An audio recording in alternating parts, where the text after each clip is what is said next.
De acuerdo a la agenda, vamos a comenzar ahora con la primera presentación del doctor Fred Gault, titulada El proceso de la política pública de ciencia, tecnología e innovación. Entonces le damos la palabra al profesor Fred Gault. Thank you very much, Gabriela, and thank you for the invitation to address this meeting. It does seem like a period of some importance in the subject of evaluation in Mexico, so it is a delight to be part of it, or I hope you will think that when we get to the end of the presentation. We are looking at the process of public policy for science, technology, and innovation. And I am going to start with a statement about public policy, the general statement of public policy, which we have on the screen in front of us, and I don't know whether, well, if I can read it, you can read it. Public policy is a process driven by government and influenced by interest groups, and those interest groups can be voters who do get in the way of democracy on occasion, multinational corporations, neighboring countries, labor unions that influence the public policy process, lobby groups particularly. But we have objectives coming out of public policy, and some of the very high-level objectives that you find in almost every country in the world look at jobs and growth, equity, inclusiveness, well-being.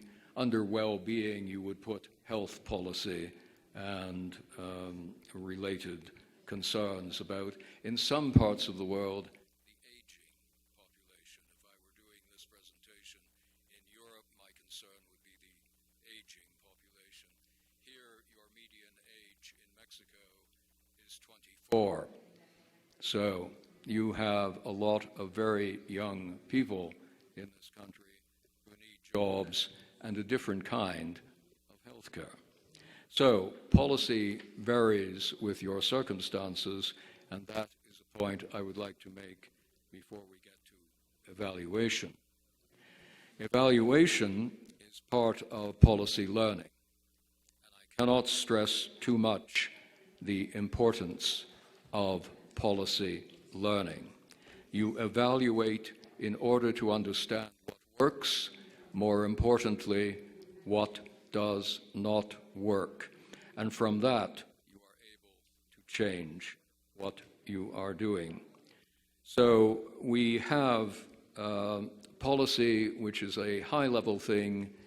We implement policy, which is hard work. I'll come to that later. We evaluate the implemented policy, and we learn something, and that contributes to the public discourse. I've just said public discourse, and that means that the results of evaluation ought to be readily available to the public as well, so they can participate in the debate about change and policy learning.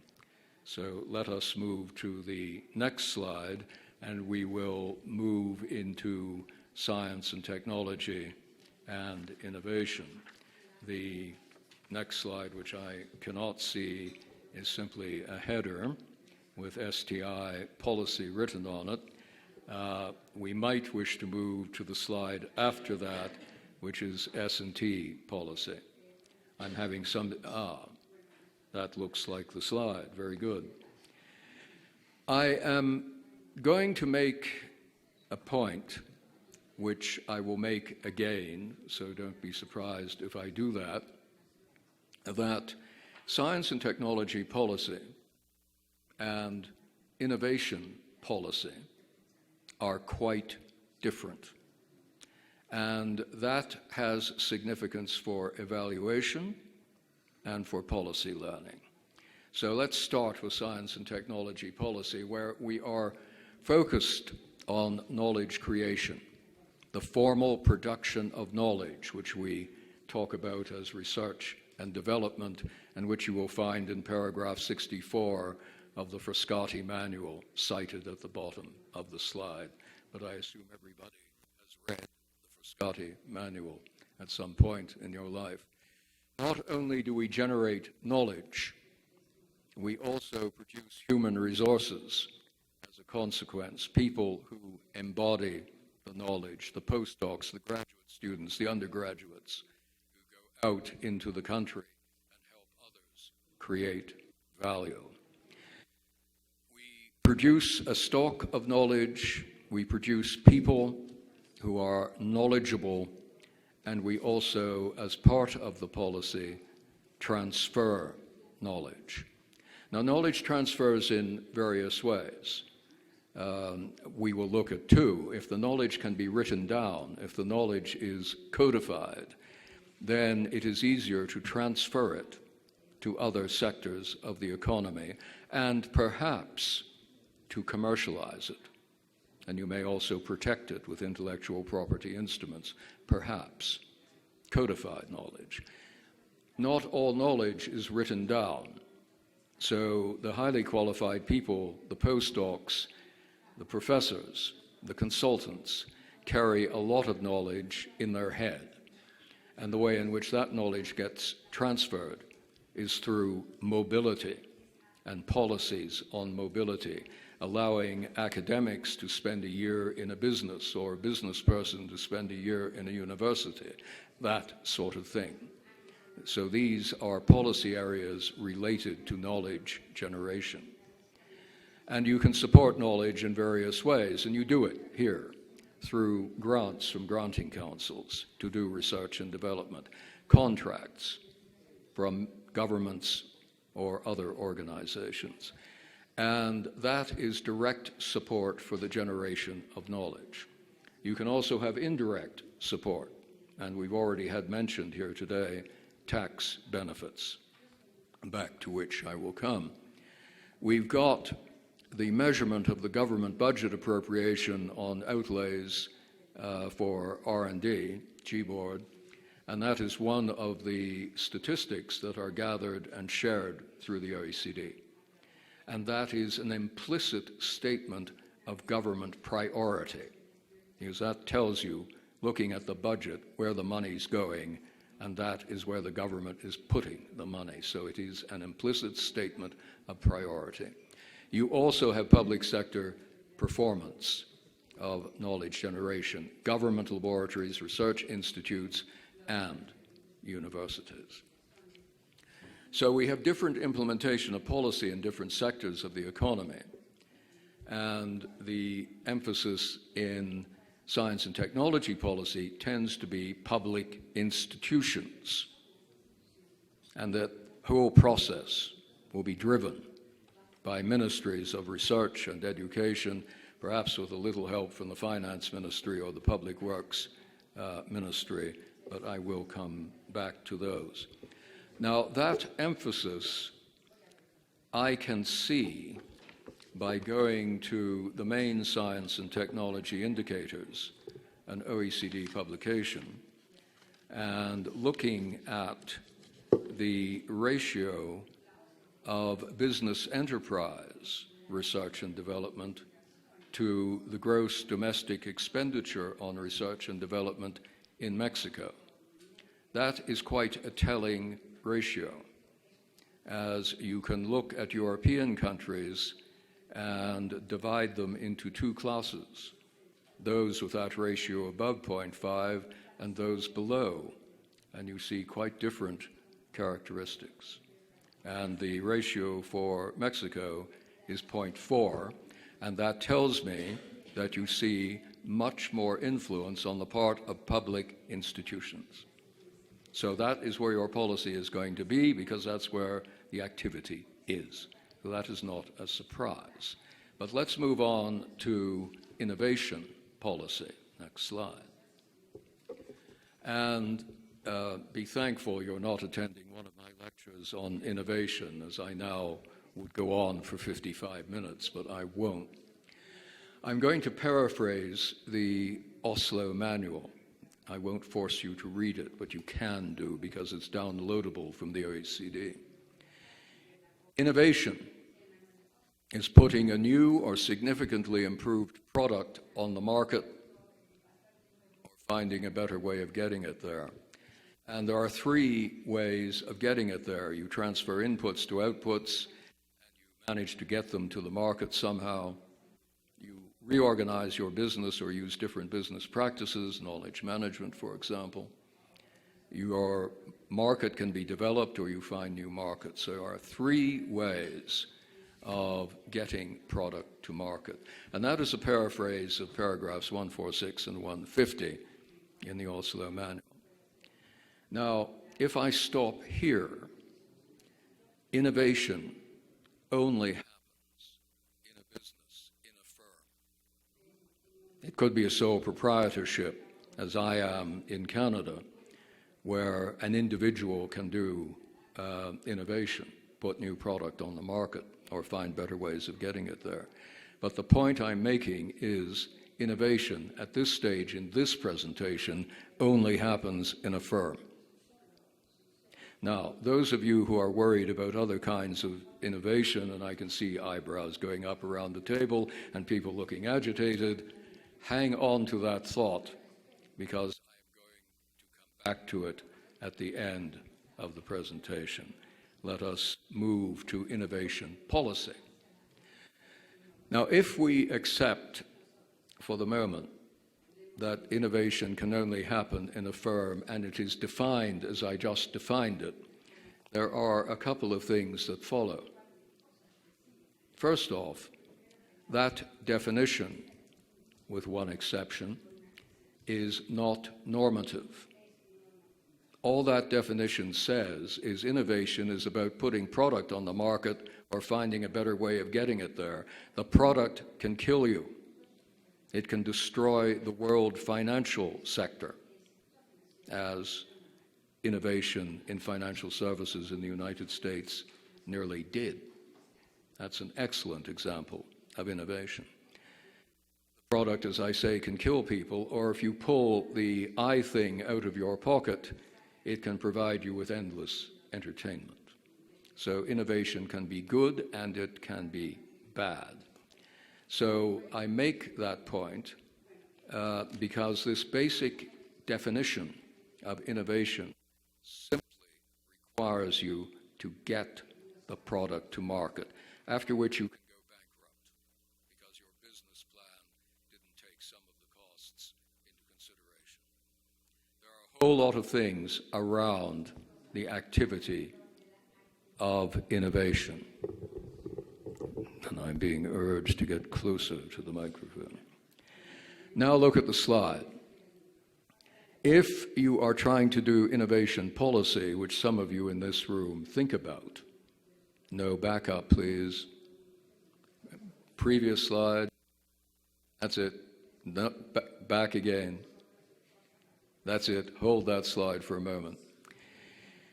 If you are going to do innovation policy, and I'm talking about this and normative things because I want to get back to evaluation, you can do two things.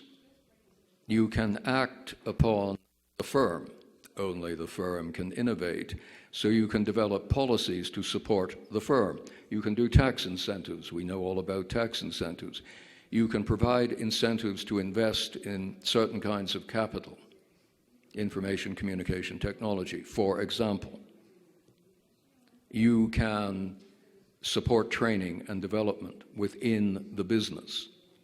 There are all sorts of things you can do directly to act upon the business to help it put product on the market or find better ways of getting it there. Or, big or here, you can find ways of changing the framework conditions within which the business operates. So I've given you two sets of framework conditions, and I'm not going to read them all to you.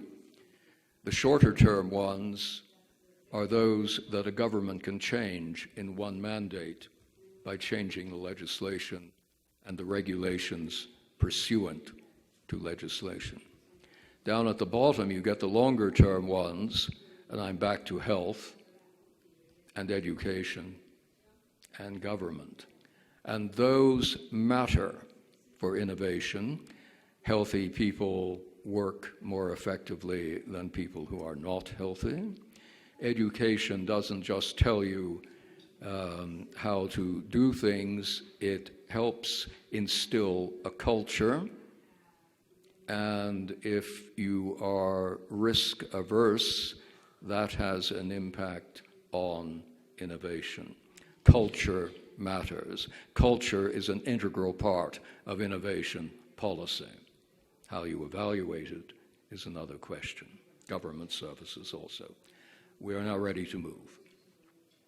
So I'm now going to talk about the most difficult part of the three things I began with. I started with a statement of policy, something the minister likes to do, the soundbite on the 6 o'clock news: I'm about to transform the north of Mexico. It will never be the same again. Great. Then the civil servants have to build the policy using policy instruments to make it happen. Some tension in the ministry, perhaps. And then you come in and evaluate the policy. So this is part of the three-step process. So let's go to the next slide. As was already said, you may have noticed I'm actually giving Gabriella's presentation, except mine is in English. Ideally, you build evaluation into policy implementation from the outset. And the problem that we have here is when you are doing policy at any level, implementing policy or evaluating policy, there is a political component that you cannot escape. And in this particular case, the minister has got his sound bite on the 6 o'clock news. Everybody is happy. What he does not want, or she, is 2 years later for a couple of academics to publish a criticism of the policy demonstrating that it is not working. That is not helpful in the next election. So there are interest groups who are not that enthusiastic about evaluation and the publication of the results. And recall that when I made the point about results being in the public domain, that is an essential input to public discourse, part of the democratic process. So, building evaluation into policy doesn't always work. This is the difficult part of the policy business, the implementation. So what does the government want to measure? Does it want to know about impact? Yes, it does. Economic and social. Now, that raises another problem that we've got in the evaluation business. We used to be able to get away with doing economic analysis, running a few regressions, and say, Minister, everything is getting better. These days, people ask about people. Are the people getting better? Is their well-being index going up? The OECD, very strong on this at the moment. So they're not making our lives or yours any simpler. So why do we do the policy that we do? I'm going to give you an example, which I cannot cover in depth because I don't have the time, but you can download the report and go away and think about it. The example is the government of Ontario, the largest province in Canada in terms of economic activity. And the question it put to the Council of Canadian Academies. Now, we have in Canada the Council of Canadian Academies, we have in the United States the National Academies, and both will accept a question, well, they won't accept it without evaluating it, from an institution, and they will then bring together a panel of experts and do research and commission work and write a report on their findings in response to the question. So this particular question went to the Council of Canadian Academies. And if we go to the next slide, we will see what the question is. And the question is interesting in a number of respects, so I will read it to you. How, it's a good way to begin a question, can the actual and potential outcomes and impacts of Ontario government spending on innovation and scientific activities be measured, including but not limited to the effects on GDP in Ontario, generation and transfer of knowledge, creation of new ventures, and access to seed, development, and growth capital? Now that is an amazing question that a government would ask a panel knowing the results are going to be published, and the results were published. The panel on which I sat tried to get scientific activities removed, but failed. So this is very much like what we are talking about today. Science and technology on one hand, innovation on the other. And the panel struggled with this. It convened the experts and it tried to answer the questions. And you can download it, the URL is at the bottom, and you can look at what the National Academies do. The URL is also at the bottom.